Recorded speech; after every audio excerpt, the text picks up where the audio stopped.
I think that's a great point, and kind of where my thought was going with the no resolutions is the holidays is a good time to look at what you want the next year to look like and make a intentional plan for that.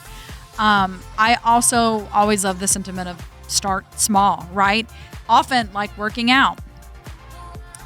If I go work out on Monday, it makes the workout on Tuesday much easier.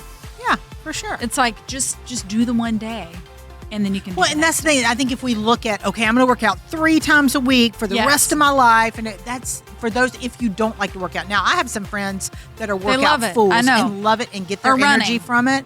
And I'm sitting there going, unless you are chasing me, I am not running. I used to have a magnet on my car that said 0.0 because everybody has those like 26.2 and mine says 0.0 and underneath it said I don't run. And then I had to start running because I had to run when I was still competing in martial arts. We had to do all of our black belt testing started with a 5-mile run or 3-mile run. Stupid idea for a test, but we had to do it.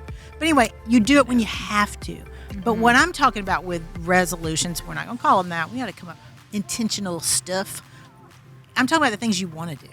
Yep. You're not doing it because you have to, but you're doing it because you like where it's pulling you, right?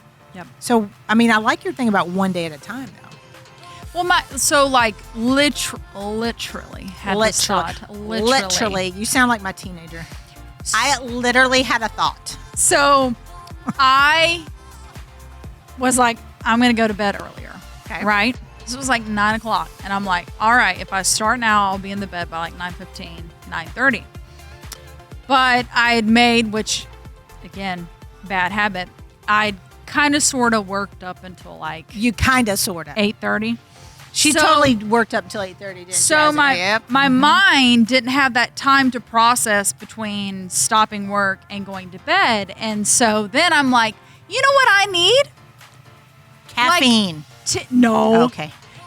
I'm just going to lay in the bed and look at social media to relax my mind for like just some mind numbing, like just for a minute so that I can, and granted, I do the things that I look at has curated my feed to be like an uplifting, positive, whatever. And so literally I was watching this, watching this video and I'm like, you did no action to put you to the thing that you just said that you wanted to do because the next time I look at the time, it's like 10:15 and I've wasted an hour when I should have been trying to go to sleep. But I didn't do, like I knew that what you needed to do. I didn't do the activity that would have set me up for success to actually go to bed when I said I was going to.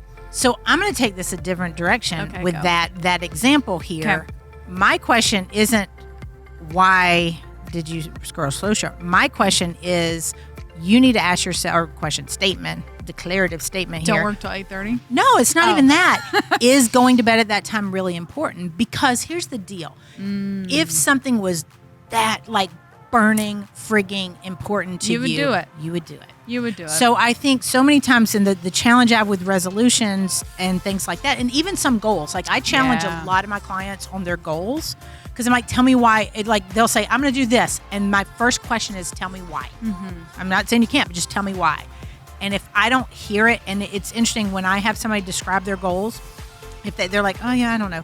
If their voice doesn't go up, they're not bought in. Or if I say, tell me what you want, next year. This client I was talking about the other day, she's amazing. I was like, tell me what you want next year to look like. I want it to be great. I want it to be wonderful. I'm like, okay, tell me more. What does that look like? And I kept going deeper and deeper. It's like, tell me, describe it to me. Describe it to me where I can picture it in my head. And the second, if I'm working with a client, because a lot of mine's over the phone, they're all over the country. So if I'm working with a client, the second their voice goes up and it gets higher, I know they're bought in. I know they're like, this is important. And I'll tell them, I'm like, you just got excited. That's the first time I've heard you excited. And that's the goals they'll stick with.